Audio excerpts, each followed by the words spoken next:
तो neural nets को scratch से बनाने की सीरीज में ही अब हम आगे बात करते हैं मैथमेटिक्स इसके पीछे क्या होगी। हम एक्टिवेशन फंक्शंस की बात कर चुके हैं कि दो लेयर्स के बीच में एक्टिवेशन फंक्शन की क्या जरूरत पड़ती है और वो नॉन लीनियर क्यों होना चाहिए। ये सब चीज़ हमने डिस्कस कर लिया। तो इसी में ही आगे बढ़ते हैं। होपफुली आपने बैक प्रोपोगेशन की एल्गोरिदम वाला लेक्चर देख रखा होगा, 2 लेक्चर पहले है वो, ताकि आपको यहाँ चीज़ें इजीली समझ में आ जाए। तो आगे बढ़ते हैं। यहाँ आपको एक कंप्यूटेशनल ग्राफ दिख रहा है, इस चीज़ को कंप्यूटेशनल ग्राफ कहते हैं। अभी जो कंप्यूटेशनल ग्राफ है आपको यहाँ दिख रहा है कि हमने ये जो x है ये हमारे हैं इनपुट्स। इनपुट्स लिए हमने z1 में डाले, फिर z क्या है हमारा, z है हमारा ये w1 into x plus b1, यानी कि एक सिंपल लीनियर फंक्शन। फिर उसे एक एक्टिवेशन फंक्शन में डाला रेलू, और उसके बाद हमारे पास कुछ प्रोबेबिलिटीज आई। उस प्रोबेबिलिटीज को हमने नेक्स्ट लेयर में डाला। ये क्या है, हमारी लेयर 1 है और ये हमारी लेयर 2 है। और ये किस तरीके से दिख रही होगी, ये कुछ इस तरीके से दिख रही होगी। यहाँ आपके इनपुट्स, आपने इनपुट्स डाले, उसके बाद ये नेक्स्ट लेयर में गए, उसके बाद ये क्लासीफाई हो गए। तो ये लेयर 2, लेयर 1 और ये इनपुट्स। तो यही चीज़ यहाँ पे हमने करी है। आगे बढ़ते हैं। तो उसके बाद z1 आया हमारे पास इनपुट्स डालने के बाद, फिर रेलू फंक्शन में डाल के a1 आया, यानी कि प्रोबेबिलिटीज। फिर a1 को हमने नेक्स्ट लेयर में डाला। आप देख रहे हैं कि कैसे यहाँ पे नेक्स्ट लेयर में चीजें जा रही हैं। फिर उसके बाद z2 में डाला, a1 को एज ए z2 का इनपुट यूज करा, फिर एक और लीनियर फंक्शन लिया। यहाँ पे मैं थोड़ा सा और अलग कलर से दिखा देता हूँ आपको। एक और लीनियर फंक्शन लिया जिसे हमने नाम दिया w2। तो यहाँ पे w2 प्लस b1 में गया, b2 में। फिर उसके बाद इसको हमने सॉफ्टमैक्स में डाला। सॉफ्टमैक्स में डालने के बाद हमारे पास कुछ प्रोबेबिलिटीज निकल गई। सॉफ्टमैक्स क्या करता है, 0 से लेकर 1 के बीच में स्क्वैश कर देता है वैल्यूज। फिर हमने उसे एज अ प्रोबेबिलिटी यूज करके उससे एरर निकाला कि एक्चुअल प्रेडिक्शन जो है हमारी, जो एक्चुअल वाई है और जो प्रेडिक्टेड वाई है, उसमें क्या क्या डिफरेंस आ रहा है, क्या गलत है वो या नहीं है। और उनको यूज करके अब जो हमारा टास्क रहेगा वो रहेगा W1s, यहाँ पे आपको दिखा देता हूँ, W1, B1, W2 और B2 को चेंजेस करना। ये वेट्स में चेंजेस करने का मतलब है, यानी कि यहाँ पे जो भी आपके वेट्स आ रहे हैं हर एक इनपुट के साथ, हम उसको ट्वीक करेंगे बेसिस की एरर कितना आ रहा है, on the basis of the errors. और वो कैसे किया जाता है, वो किया जाता है वेट्स को हल्के हल्के एरर की रिस्पेक्ट में मॉडिफाई करके।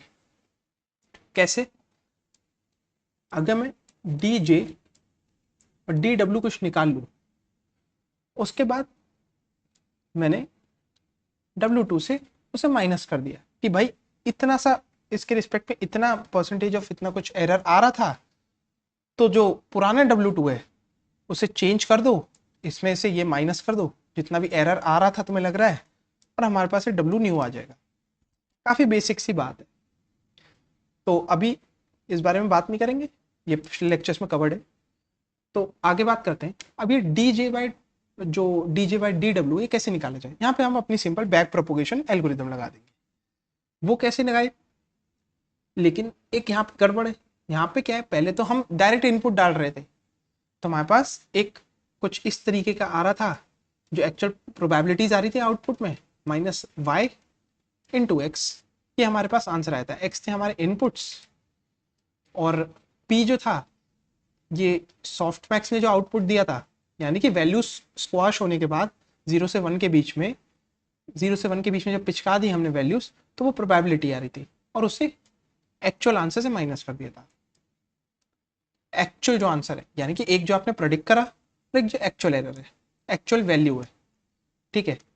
तो ये हमारा आंसर आया था। लेकिन यहाँ तो दिक्कत है, यहाँ पे हमारा एक्स तो आ नहीं रहा है। यहाँ तो हम इनपुट में कुछ और ही डाल रहे हैं, और इनपुट में क्या डाल रहे हैं हम, इनपुट में हम डाल रहे हैं A1। तो हमें उसके हिसाब से चीज़ें चेंज करनी पड़ेंगी। तो आगे बढ़ते हैं। अब थोड़ा सा मैथमेटिक्स की तरफ मूव करते हैं इसकी। डी जे डी डब्ल्यू टू। अब मैं इसे कैसे लिख सकता हूँ, A2 upon Z2 into J by A2 into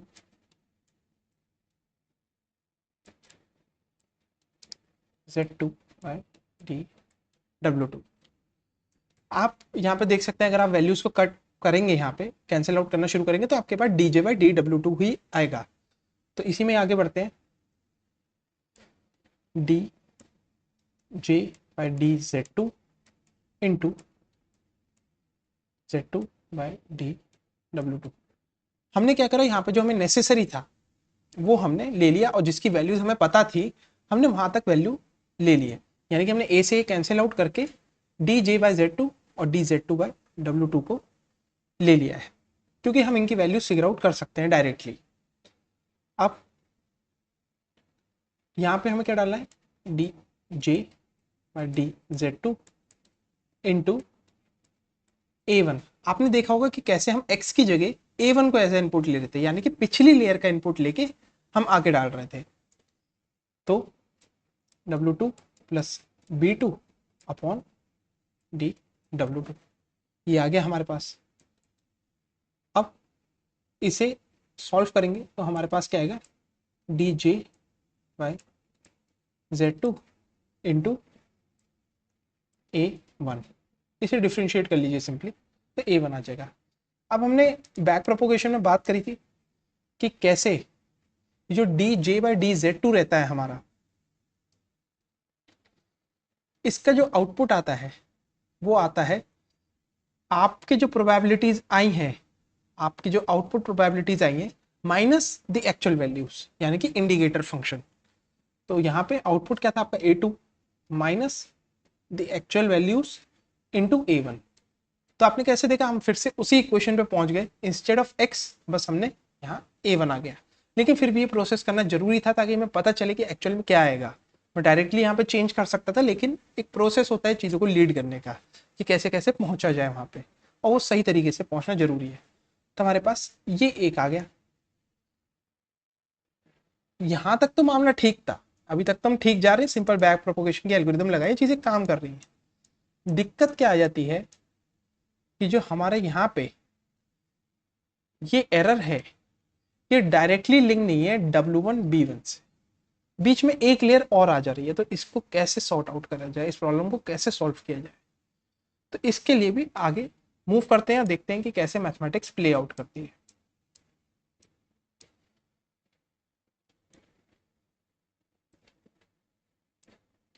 देखते हैं क्या हम ये डायग्राम को उठा के ला सकते, कोई नहीं दोबारा बना लेते हैं एक बार। ये 1 2 3 4 5, तो यहाँ पे हमारा J था, A2 Z2 A1 Z1, यहाँ पे हमारा इनपुट्स W1 और W2, X W1 और यहाँ पे क्या था हमारा B1। ठीक है, अब आगे मूव करते हैं। अब हमें क्या फिगर आउट करना है, चीज़ें हम वैसे ही करेंगे। हमें क्या करना है, यहाँ के W1 चेंज करने हैं अब W2 की जगह। तो वही बात है कि भाई DJ बाई DW1, इसको कैसे किया जाए, इसे भी तोड़ सकते हैं, बिल्कुल तोड़ सकते हैं, क्यों नहीं। तो इसे भी हमने तोड़ा।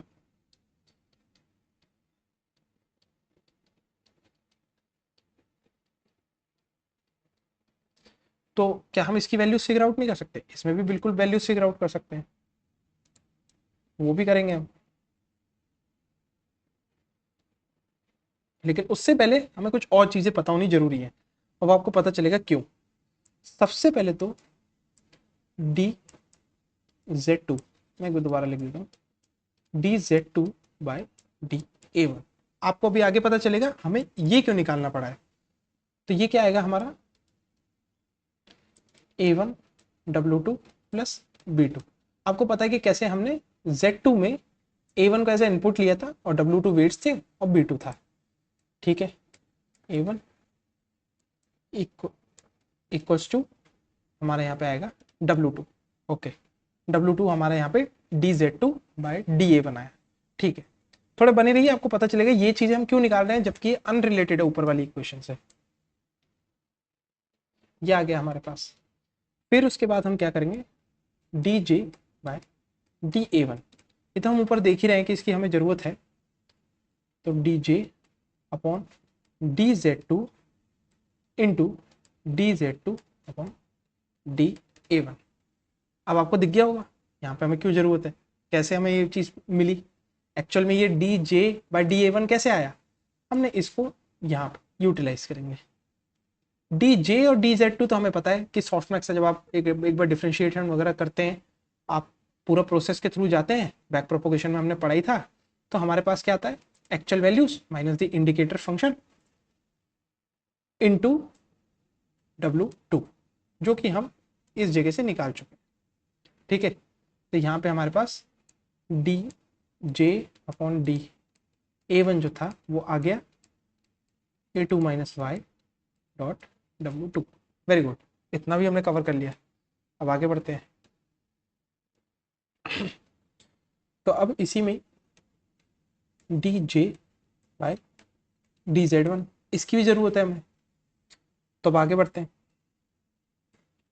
dj upon da1 into da1, थोड़ा सा बोरिंग लग रहा होगा लेकिन ये प्रोसेस जरूरी है ताकि हमें पता चले कि हम चीज़ों तक कैसे पहुंचे, ताकि एक ब्लैक बॉक्स ना बना रहे आपके लिए कि न्यूरल नेट्स अंदर से कैसे काम कर रहे हैं, टेंसर फ्लो केरास वगैरह कैसे चल रहा है, ये आपको पता होना चाहिए। तो इसलिए हम ये थोड़े थोड़े प्रोसेस के साथ जा रहे हैं, कैसे एरर फिक्स हो रहे हैं हमें हल्के हल्के पता चलेगा, तभी हम इसे कोड भी कर पाएंगे। अगर हम ये चीज़ों के थ्रू नहीं जाएंगे तो फाइनली इसे स्क्रैच से हम न्यूरल नेट्स अपने खुद के नहीं बना पाएंगे, और अपना ब्रेन खुद से बनाना अपने आप में बहुत बड़ी बात है। तो da1 अपॉन dz1, यहाँ पे भी हमने थोड़ी छेड़ाछाड़ी करी खुद से अपनी तरफ से, तो dj अपॉन da1। और यहाँ पे एक चीज है इंटरेस्टिंग, जो da1 है वो हमारा क्या है, रेलू ऑफ z1 अपॉन dz1। ठीक है, तो ये चीज क्या है, ये रेलू ऑफ z1 क्या है, रेलू क्या होता है, फंक्शन मैक्स ऑफ या तो 0 कॉमा नहीं तो z। अगर z 0 से बड़ा है तो z, और अगर 0 से छोटा है तो 0। ठीक है, तो यहाँ पे क्या आएगा, dj अपॉन da1 इंटू या तो 0 होगा स्लोप या तो 1 होगा। हम जानते हैं रेलू फंक्शन कुछ इस तरीके का बनता है, तो फिर भी एक बार आपको इस तरीके का हमारा रेलू फंक्शन आएगा यहाँ पे ऐसे। तो इसका आप देख रहे हैं 0 से आगे है तो स्लोप 45 है, 1 नहीं तो 0 है स्लोप। ठीक है, इतनी बात हो गई। अब आगे बढ़ते हैं। dj bye dw1, dj bye da1 हम निकाल चुके हैं पहले, तो आगे बढ़ते हैं। अब इसको कैसे सॉल्व किया जाए, तो j bye dz1 into dz1 upon dw1। अब ये हम निकाल चुके, ये हम निकाल चुके हैं, तो dj बाय da1 हम वैल्यूज पुट करेंगे, यानी कि हमारे यहाँ पे कुछ रिजल्ट आया था ये वाला, ऐसे एक बार स्क्वायर मार्क कर दूं ताकि अगर आप दोबारा ये नोट्स वोट्स बना के देखें तो आपको पता चल जाए। ठीक है, तो ये सब प्रोसेस था यहाँ तक पहुंचने के लिए, इस पर्टिकुलर बैक प्रोपोगेशन की एल्गोरिथम को सॉल्व करने के लिए। तो यहाँ पे dj बाई dz1 कितना आया था हमारा, a2 minus y probability, final probabilities minus actual probability, actual values into W2 into या तो 0 या फिर 1। ठीक है, और उसके बाद ये क्या पोर्शन है, ये आएगा हमारा W1x, यानी कि फाइनल जो हमने इनपुट्स डाले थे B1 upon W1।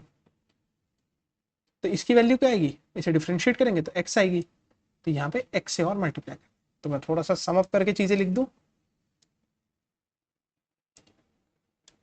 dj upon dw1 equals to a2 minus y into W2 into या तो 0 0 या तो 1 इंटू एक्स। तो इतनी बड़ी हमारे पास ये एरर की इक्वेशन आ गई है। तो हमारा जो पूरा प्रोसेस था कि कैसे dj/dw1 और W2 वगैरह निकला हमारा, अब फाइनली अब हम इनको यूज करके, इन इक्वेशंस को यूज करके अब हम अपने W1 और जो W2s हैं इनको अपडेट कर सकते हैं। इनको अपडेट कैसे करेंगे ये आपको मालूम ही है, minus into eta learning rate dj/dw और हमारे पास एक W न्यू आ जाएगा। तो हमारे वेट्स अपडेट हो जाएंगे, धीरे धीरे करके न्यूरल नेट्स पता कर लेगा। कई बार ये प्रोसेस चलाने के बाद जैसे हमारा ये एरर नियर 0 चले जाएगा, हमें पता चल जाएगा ठीक है एरर जो है वो कन्वर्ज हो चुका है और अब हमारा मॉडल जो है प्रॉपर लर्निंग प्रोसेस में आ चुका है। अब हम सीखना चालू कर चुके हैं और सीख चुके हैं। जैसे ही 0 पहुंचा हम सीख गए, ओके इनफ है। अब आप प्रेडिक्शन इस मॉडल को यूज करके कर सकते हैं, क्लासिफिकेशन वगैरह या जो भी आप करना चाहें।